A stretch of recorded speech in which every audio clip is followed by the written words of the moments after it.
নমস্কাৰ মই পাঠক বিজিত হলৈ আজি মই উপস্থিত আছোঁ মোৰ শ্ৰদ্ধাৰ দাদা পাঠক দাদা আমাৰ ত্ৰৈলোক্য ডেকাদাৰ ঘৰত আৰু মোৰ লগত আছে তেখেতৰ সহধৰ্মিনী মঞ্জুৰণী বাইদেউ।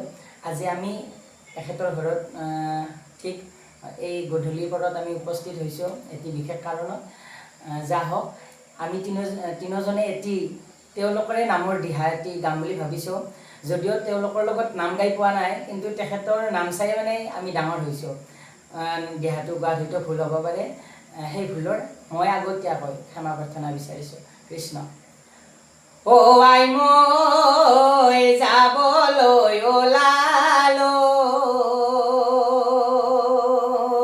ও মা মই গংগা কানিবলৈ,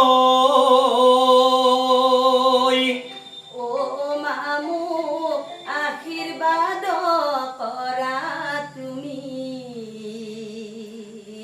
মা